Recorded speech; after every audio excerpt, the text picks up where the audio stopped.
Assalamualaikum warahmatullahi wabarakatuh. Pada kesempatan kali ini, kita akan membahas tentang language socialization, tentang bagaimana kita akan mensosialisasikan bahasa. Kita mulai dengan dua gambar berikut ini. Di gambar pertama, kita lihat ada seorang ibu yang sedang mengajak ngobrol bayinya. Ini adalah fenomena yang umum yang biasa kita temui ya, di mana seorang ibu pasti akan sering mengajak berbicara anak. Meskipun mungkin bayinya belum bisa memahami.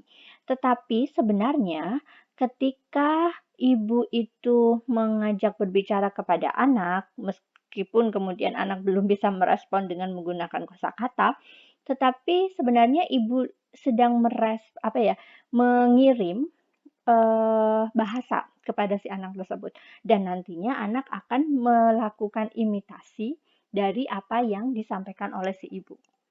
Nah, itulah kenapa dimanapun manusia itu lahir dengan bahasa apapun, ya dia bahasa ibunya akan bahasa tersebut. Jadi karena kalian orang tua berbicara bahasa Sunda, kemudian saat bayi kamu diajak ngobrol Sunda, ya akhirnya kamu berbicara bahasa Sunda. Bahasa ibumu, makanya disebut bahasa ibu. Karena pertama kali bahasa yang diajarkan ke kalian adalah bahasa Sunda. Sehingga nanti fonologi, kemudian vocab, kemudian sinteks, budaya dalam berbahasa yang kamu kuasai adalah bahasa Sunda. Tidak mungkin kamu orang tua berbahasa Sunda, kemudian diajarkan ngomong berbahasa Sunda, dikirim pesan tentang bahasa Sunda dari ketika bayi, tiba-tiba kamu tidak merespon dengan menggunakan bahasa Sunda, tapi menggunakan bahasa Inggris misalnya. Itu tidak mungkin. Karena bayi itu belajar bahasa dengan cara imitasi, meniru apa yang ada di lingkungan, meniru apa yang ada di sekitar. Itulah kenapa banyak orang mengatakan hati-hati, jangan sembarangan berbicara nanti ditiru oleh anak. Dan itu memang benar sekali, karena proses memperoleh bahasa seorang anak adalah dengan melakukan imitations. Lalu yang gambar kedua, kita lihat seorang guru sedang mengajarkan literacy. Di international school, di luar negeri, itu literasi sudah menjadi kewajiban pokok bagi anak-anak. Mereka sudah dibudayakan untuk membaca dari mulai dini, sehingga nantinya kalau sudah terbiasa membaca, maka dari yang buku-buku ringan sampai kemudian buku-buku berat itu tidak masalah buat mereka. Dan literacy, kalau di sini dia literacy dari segi buku ya. Literacy sekarang sudah mulai berkembang, tidak hanya literacy tentang buku, tetapi juga literacy tentang teknologi. Dan kita sangat tahu sekali, negara-negara maju sudah sangat memperkenalkan teknologi kepada anak-anak sejak mulai dini begitu. Nah, itu kenapa diajarkan mulai dini, karena memang basic, fundamental, dan juga startnya supaya lebih awal. Nah, itu diperkenalkan dari awal. So, yang akan kita bahas di bab language socializations ini, itu adalah tentang acquisition, bagaimana kita memperoleh, serta mentransformasi, mengirimkan bahasa, kemudian pragmatic, serta pengetahuan budaya kita melalui pengalaman sosial. Jadi kita bisa belajar bahasa itu kan melalui pengalaman sosial. Misalnya nonton YouTube, kemudian kita sering nonton Netflix, film. Dengan kata lain, secara tidak sengaja kita belajar bahasa loh di situ, social experience. Kita sering pergi ke tempat wisata, ketemu bule, ngobrol. Kita sering menggunakan social media, kita ngobrol, chatting. Itu adalah social experience. Nah, itu bagaimana kita bisa memperoleh bahasa melalui social experience dan juga perkembangan tentang cultural and communicative competence. Kemampuan budaya berbahasa itu sangat penting sekali.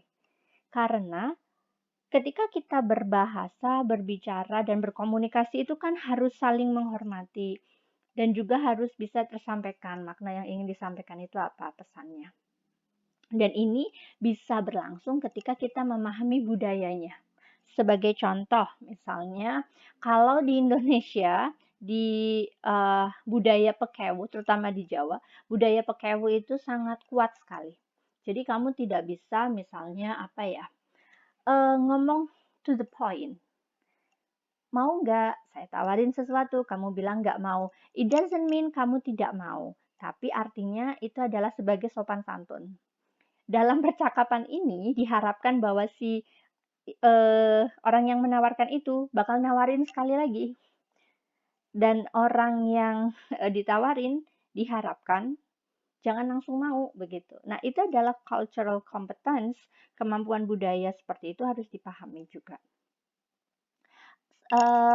Di India misalnya orang mungkin sangat direct, sangat langsung. Jadi misalnya ketika kamu bertamu di India, terus kemudian ngobrol-ngobrol-ngobrol, yang punya rumah udah pengen tamunya pergi, itu biasanya akan nanya, oh ya kamu kopinya udah habis. Nah, kamu kopinya udah habis, udah selesai minum kopinya, itu bukan berarti mau lagi nggak kayak gitu. Kalau kita mungkin budayanya, kamu kopinya udah habis, oh ya saya tambahin lagi ya, begitu. Beda kalau di India. So, ketika ditanya, oh kopinya udah habis ya, itu berarti meminta, oh kita udah selesai kan acaranya, ada lagi yang lain, ada yang mau dibahas lagi, kalau nggak ada silakan pulang. Seperti itu. Nah, cultural communications yang seperti ini sangat perlu sekali dipahami. Di Indonesia budayanya ketika bertemu dengan orang nanya, basa-basinya adalah, nyapu bu, mau kemana? It sounds kepo sekali ya dengan kehidupan orang lain. Nah, yang seperti ini kemudian tidak bisa kamu terapkan ketika berbicara dengan native speaker bahasa Inggris. Nah, kita harus switch nih, kita harus sesuaikan dengan cultural rules mereka seperti apa. Oh, ternyata mereka menggunakan apa ya, sesuatu yang bersifat general. Misalnya mereka lebih suka memuji sesuatu ketika mau ngobrol baru ketemu orang, ih tasnya lucu ya, misal seperti itu. I love your hair, I love your motorbike is cute misalnya, seperti itu. Nah biasanya mereka memuji yang hal-hal yang sifatnya general, positif. Kalau di kita kan mungkin kurang umum ya, bajunya bagus mbak, mungkin malah dikira kepo dan sebagainya. Nah, itu culture, itu budaya yang sangat berbeda sekali, sehingga kita perlu memahami budaya dari bahasa yang sedang kita pelajari. Nah, di language socialization sini, dia juga mencari tentang bagaimana cara orang itu belajar bahasa, bisa dari jokes, greeting, classroom, storytelling, dan banyak hal. Kita bisa belajar bahasa Inggris dari banyak hal. Yang paling entertaining ya belajar melalui film, YouTube, video, dan sebagainya. Karena kita merasa terhibur plus belajar bahasa. Dan saya yakin jarang orang yang mau belajar bahasa melalui CNN, documentary film, DW misalnya, atau nonton channel-channel seperti 60 Minutes, Fox, HBO yang news itu sangat membosankan sih memang. Nah, ya ada banyak hal sebenarnya yang bisa kita pakai untuk belajar bahasa. Language socializations itu ada linguistics dan non-linguistic dimensions. Kalau linguistics itu berarti tentang variasi bahasanya, berkaitan dengan kosakata, sintaks, kemudian juga vocab, lalu morfologinya seperti apa, phonology-nya seperti apa. Nah, itu berkaitan dengan linguistics. Oke, sedangkan kalau yang non-linguistics, non-linguistic dimensions, dia biasanya berkaitan dengan culture, tentang budaya, tentang pragmatics-nya seperti apa. Kalau orang nanya, mau lagi nggak? Oh, rotinya udah habis ya. Nah, artinya apakah itu nanya atau ada makna lain di balik itu? So non-linguistic competence. Jadi non-linguistic competence itu juga sangat bermanfaat supaya ketika kita belajar bahasa, kita bisa menjadi orang yang peka, orang yang langsung paham dengan makna dari komunikasi itu apa. That's going to be very important. Jangan sampai suatu saat saya tanya, saya Pak punya kerudung warna putih nggak? Punya. Udah. Saya tunggu, nggak ada respon apa-apa lagi. Maksudnya biasanya kalau orang Jawa ngomong seperti itu, kamu punya nggak? Punya, oh mau pinjam, mau minta, seperti itu loh. Nah, that's pragmatics. Pragmatics yang perlu kita pahami. Lalu juga kita perlu memahami tentang registers. Registers itu bahwa setiap field, setiap bidang itu memiliki kosakatanya tersendiri dan berbeda-beda. Jadi register itu apa ya? Boleh dibilang istilah untuk bidang tertentu. Dan kalian harus memahami hal tersebut. Register itu sangat penting sekali. Kalau kalian bekerja atau berkomunikasi dengan orang kedokteran, maka gunakanlah register bahasa yang agak formal. Ketika kamu nanti KKN-PPL, kemudian kamu akan memberikan penyuluhan, memberikan tausiah, jangan menggunakan bahasa yang susah, yang akademis.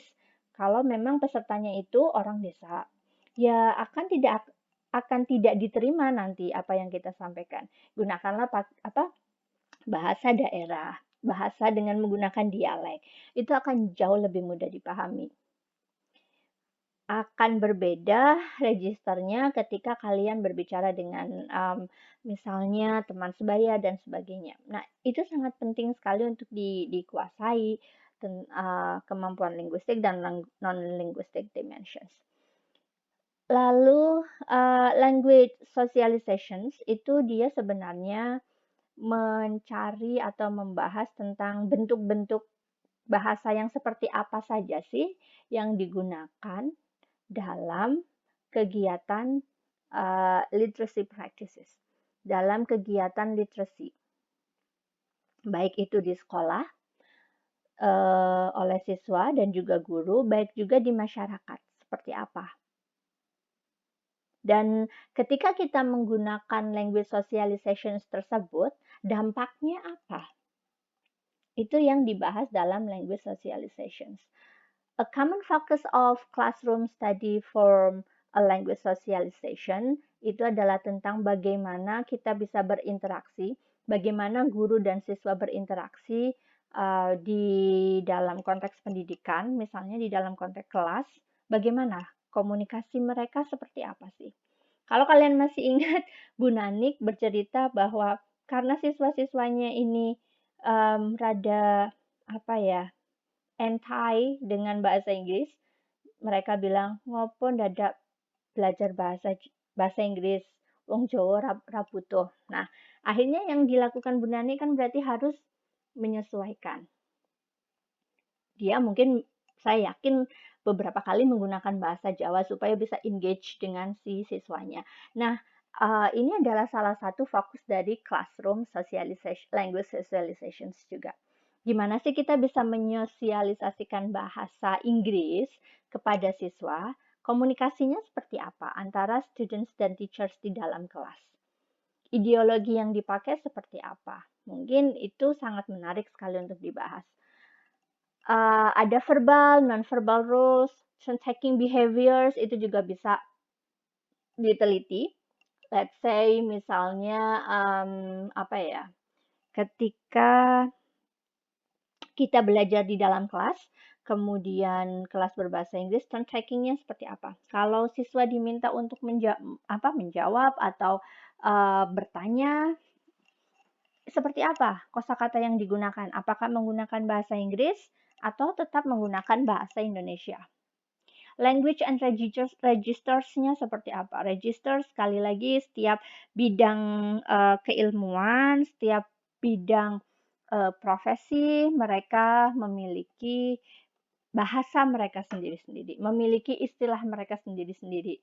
Contohnya menjahit, jahitan itu nanti beda ya. Jahitan menurut Ivan Gunawan yang seorang desainer itu akan beda maksudnya dengan jahitan menurut Pak Dokter Tompi, misal seperti itu. Nah, satu kata tapi beda makna, ya kan? Kiri menurut Pak Sopir itu berarti maknanya beda dengan kiri menurut guru olahraga. Kalau bilang guru olahraga bilang kiri itu kan berarti maksudnya pada saat saya bilang kiri, tanganmu harus kiri, sebelah kiri. Tapi kalau kernet angkot bilang kiri, artinya ya Pak Sopir harus berhenti karena ada yang mau turun. Nah, itu namanya registers. Bahasa digunakan di dunia yang berbeda, pekerjaan yang berbeda, maknanya berbeda. Kemudian di language socialization juga membahas tentang ways in which the lessons is framed or organized by openings. Bagaimana bahasa itu diorganisir, misalnya ketika membuka kelas, menutup kelas, itu pasti akan menarik sekali. Coba nanti kalian nanti setelah ini kita akan membuat satu observasi kecil. Misalnya kita bisa bandingkan yang kontras sekali di pesantren dengan di sekolah umum. Pasti akan berbeda. Organized openingnya mungkin pasti akan berbeda ya. Kemudian yang selanjutnya, how the teacher is socializing students. Bagaimana bersosialisasi dengan siswa. Bagaimana memonitor siswanya. Apakah selalu menggunakan bahasa Inggris, apakah tidak, apakah strict dengan rules atau bagaimana. Nah, ini juga menjadi hal yang menarik untuk dibahas. So, language socialization, penelitian language socialization itu menganalisis tentang bagaimana guru atau siswa itu berpartisipasi satu sama lain supaya mereka membuat sebuah komunikasi. Kemudian classroom socialization is teachers use bagaimana guru menggunakan penanda bahasa tertentu untuk menandai komponen-komponen. Misalnya bagaimana guru itu menggunakan intensifier, menggunakan adverbs, kata sifat yang digunakan apa sih? Misal kalau di luar negeri itu kan sangat ekspresif ya orangnya ya. Berbahasa Inggrisnya sangat ekspresif sekali kalau penutur bahasa Inggris. Jadi kalau misalnya jawabannya benar, mereka akan, wow, wonderful, you so great. Pokoknya sangat ekspresif sekali lah. Akan berbeda dengan ketika berbahasa Indonesia. Tidak se-ekspresif itu. Beda lagi kalau bahasa Jawa. Oh, nggih, leres. Cukup seperti itu. Nggih, sae. Udah. Tapi kalau dalam berbahasa Inggris sangat dynamic sekali, sangat ekspresif sekali ketika guru memberikan pujian. Mungkin untuk orang Indonesia merasa tersanjung sekali nih. Oh my God, that's very great. That's the difference between these two culture, Indonesians and English culture, or Javanese and English culture. And that's going to be an interesting topic when you guys are trying to explain or investigate how teachers communicate to their students or how teacher praise their students. Bagaimana guru itu memuji siswa, atau misalnya kalau ngasih pertanyaan kemudian salah jawabannya. Kalau dalam berbahasa Inggris dia bagaimana kemudian melakukan pembenarannya? Apakah langsung no, that's wrong, atau bagaimana, atau seperti apa? Itu perlu untuk kita teliti. Karena hal-hal yang seperti itu kalau kemudian kita kawinkan dengan kajian psikolinguistik pasti ada kaitannya. Karena bahasa itu kan has a relations with human psychology. Psikologi manusia pasti akan sangat terpengaruh oleh bahasa. Wonderful, very interesting, concise, wah tepat sekali, dan sebagainya. Itu biasa yang digunakan dalam bahasa Inggris. Kemudian, explicit versus implicit language socialization in formal and informal cross-cultural educational context itu juga sangat penting untuk kita pelajari. Misalnya, kalau kita dalam kelas lalu mengajarkan tentang silahkan menjawab pertanyaan, raise your hand, begitu. Lalu kalau misalnya salah, atau misalnya ini nih yang sering sekali terjadi.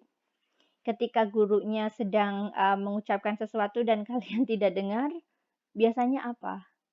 Hah? Apa Bu? Hah? Hah? Kayak gitu ya. Apakah kemudian atau apa? Nah, apakah itu kemudian kita terjemahkan ke dalam bahasa Inggris seperti itu? Hah? What? Atau bagaimana? Ini juga perlu kita pelajari. Atau misalnya kalau sedang berbicara di depan, kemudian tiba-tiba apa yang kita ungkapkan salah. Nah bahasa Indonesia mungkin seperti itu. Aduh maksudnya, bukan, bukan, bukan. Aduh apa ya? Nah mungkin kemudian kita perlu juga nih belajar bagaimana kemudian cross-cultural educational context dalam hal-hal yang seperti itu. Pardon me, oh my bad, dan sebagainya. Itu perlu sekali untuk dipelajari. Jadi belajar budaya bahasa Inggris, apa yang biasanya dipakai dalam bahasa Inggris, yang umumnya seperti apa, harus juga diajarkan kepada siswa sehingga siswa itu tidak hanya belajar bahasa Inggris yang tekstual, tidak hanya belajar bahasa Inggris yang rumus begitu. Karena nantinya tidak apa ya? Tidak smooth kalau kemudian berbicara bahasa Inggris tanpa memahami culture dalam bahasa Inggris itu seperti apa. Oke, terakhir ini tugas kalian for the next week. Jadi tugasnya itu cari kelas online di tingkat SD, SMP atau SMA. Oke. Boleh kelas di adik kalian, tetangga kalian, boleh siapapun, pokoknya di tingkat SD, SMP atau SMA begitu ya. Lalu observasi bagaimana language socializations di tiap kelas tersebut. Tadi ada banyak sekali poin-poin language socializations yang saya sebutkan. Nah, kalian boleh pilih salah satunya saja. Atau kalau misalnya di kelas yang kamu observasi ini kamu nemu semua dan unik semua, boleh silakan dituliskan. Kemudian sertakan bukti dalam bentuk gambar atau video. Nanti kita akan mendiskusikannya di kelas. Oke, begitu saja. Terima kasih. Wassalamualaikum warahmatullahi wabarakatuh.